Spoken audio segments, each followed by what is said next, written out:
ஈராக்கினுடைய Baghdad ஒரு இறைச்சிக்காரர் இருந்தார். காலையில் தஹஜ்ஜத் நேரத்தில் எழுந்திருப்பார். அவருக்கு ஒரு 4-5 குழந்தைகள் உண்டு, மனைவி, அமைதியான ஒரு மனிதர். ஒரு நாள் ஃபஜ்ர் தொழுகைக்கு முன்னால் எப்பொழுதும் அவர்களுடைய ஆதத் வழக்கமாக கத்தி எடுத்துட்டு வயக்காட்டுக்கு செல்கிறார். ஆட்டு மந்தைகள்ல ஆட பிரிச்சு அறுத்துட்டு இருக்கும் பொழுது திடீரென்று ஒரு அசரீதியான ஒரு சத்தம், கொல்லாதீர்கள், என்னை கொல்லாதீர்கள் என்பதாக ஒரு சத்தம். அந்த இடத்துக்கு போய் பார்க்கிறாரு. ஒருவன் இரத்த வெள்ளத்தில் மிதந்து கொண்டு கிடக்கிறார்.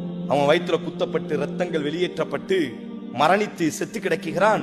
இவர் அப்படி மெய் மறந்து இவனை யார் கொண்டிருப்பார்கள் என்று சுத்தி கித்தி பார்க்கும் பொழுது ஒட்டுமொத்த ஊரும் திரண்டு விட்டார்கள்.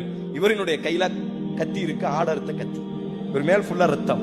முஷூர்தா போலி அதிகாரிகள் வருகிறார்கள், இவரை கைது பண்றாங்க. அவர் சொல்றாரு, அது எனக்கு தெரியாது, நீதிமன்றத்தில் நிப்பாட்டப்படுகிறது, எனக்கு தெரியாது, நான் இதை செய்யவில்லை என்பதாக எவ்வளவோ பேசி பார்க்கிறார். செய்ததற்கான தடயங்கள் உன்னிடத்திலே அத்தனை தடயங்களும் இருக்கிறது என்று சொல்லி அவருக்கு பக்தாதினுடைய நீதிமன்றம் இவருக்கு மரண தண்டனை என்பதாக தீர்ப்பு கொடுக்கப்படுகிறது. மறுநாள் முகா நேரம் கைகள் கெட்டப்பட்டு பக்தாதினுடைய வீதிகளுக்கு கொண்டு வரும் பொழுது எல்லோரும் நின்று அழுகிறார்கள்.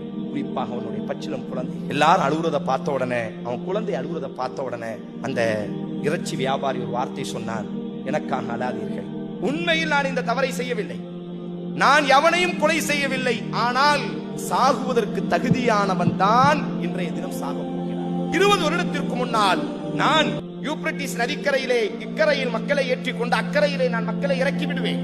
ஒரு நாள் ஒரு அழகான பெண் என்னுடைய படகிலே வந்து அமர்ந்தார். யூப்ரட்டிஸினுடைய கூஃபாவினுடைய இக்கரையில் இருந்து அவளை அக்கறைக்கு நான் இறக்கி விடும் பொழுது அவள் என்னுடைய உள்ளத்திற்குள்ளாக வந்து அமர்ந்து கொண்டால் அவள் மீது எனக்கு ஒரு நேசமும் மோகமும் வந்து விட்டது. அவள் முகவரியை தேடி அவள் வீட்டுக்கு நான் சென்றேன். என்னுடைய மகளை உங்களுக்கு மனமுடித்துக் கொடுப்பதற்கு எனக்கு சம்மதம் இல்லை, அதனால் வீட்டை விட்டு வெளியேறுங்கள் என்பதாக என்னை அவர் அவமானப்படுத்தி வெளியே அனுப்பிவிட்டார். காலம் உருண்டோடுகிறது.